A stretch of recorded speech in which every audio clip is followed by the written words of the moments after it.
안녕하세요. 고민아침마입니다.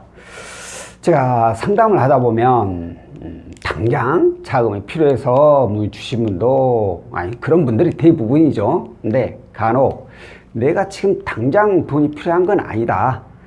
짧게는 뭐 몇 개월, 길게는 뭐 한 1년 정도 이렇게 후에 대출을 받을 계획인데 그때 대출을 잘 받으려면 내가 신용관리를 어떻게 하면 좋겠습니까? 라고 문의 주시는 분들이 계십니다. 그래서 오늘은 이렇게 당장 자금이 필요한 건 아니지만 나중에 추후에 대출을 받을 때 내가 어떻게 신용관리를 해야지 더 좋은 결과를 낼 수 있는지 그 내용에 대해서 설명을 드릴까 합니다.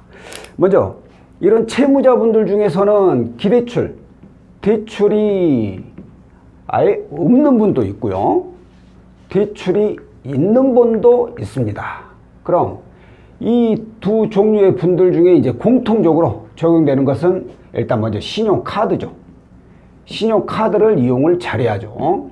이건 신용카드는 절대 할부는 이용을 하면 안 됩니다. 할부를 이용하게 되면 신용점수 하락에 영향이 있어요.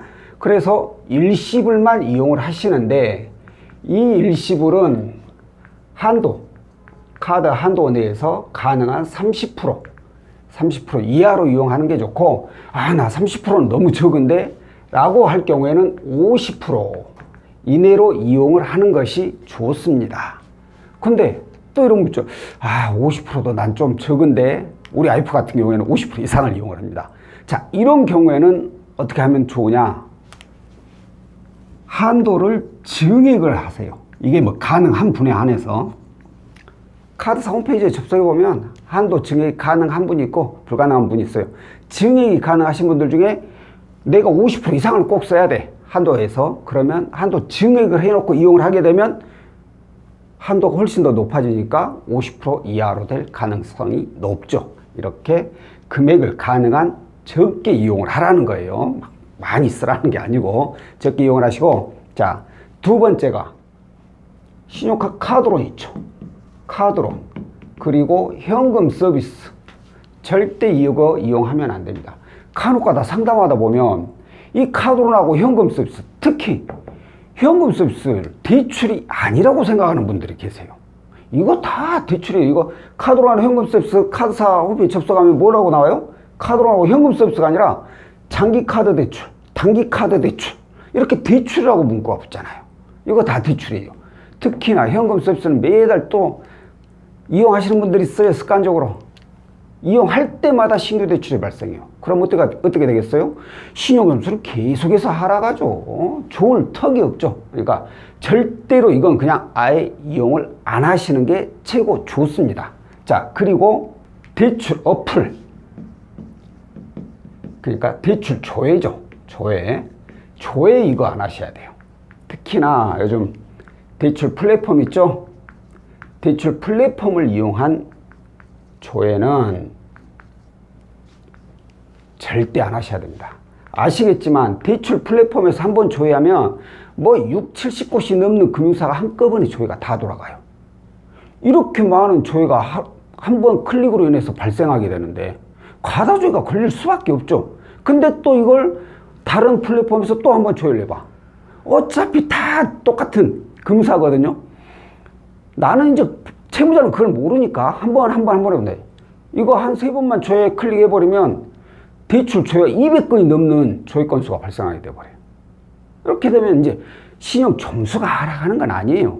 하지만 이렇게 많은 조회 이력으로 인해서 신용 점수가 상승하는데 문제가 될 소지가 있고, 또한 이렇게 조회 기록이 많아버리면 나중에 대출 나올 때 해당 금융사에서 뭐야 이분 이렇게 조회 기록이 많아 해가지고 더 안 좋은 결과가 나올 수가 있습니다. 자, 여기까지가 이제 이 대출이 있는 분 그리고 없는 분이 공통적으로 확인을 해 둬야 될 그런 사항이고, 뭐 이제 대출 없는 분들이야 이것만 보면 되고, 대출이 있는 분들이 있죠.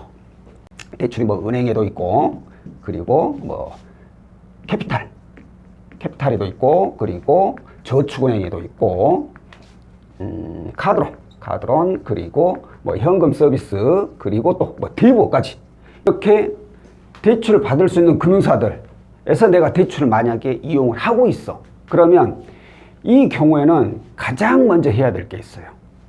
제가 아까 여기서 카드로는 절대 이용하면 안 된다 했죠. 현금 서비스 이용하면 안 된다고 했죠. 현금 서비스는 절대 이용을 하시면 안 돼요. 아까도 말씀드렸듯이 이용할 때마다 신규 대출 건수가 발생해서 신용점수가 계속해서 하락합니다. 그러니까 가장 첫 번째는 무조건 현금 서비스를 다 상환해야 돼요. 그리고 절대 이용을 안 하셔야 됩니다. 그리고 나서 뭐 연체 없이 잘 상환해 나가면 시간이 지나면 지날수록 이제 신용수는 조금이긴 하지만 조금씩 올라가게 돼요. 그렇게 최대한 신용관리 잘 하면 좋은데, 이 중에서 내가 좀 여유자금이 좀 뭐 많은 건 아니지만 소액이라도 생겼어. 그래서 뭐 대출을 어떤 것을 갚을 수 있는 정도까지 자금이 있다. 이런 경우에는 대출을 건수를 줄여야 돼요.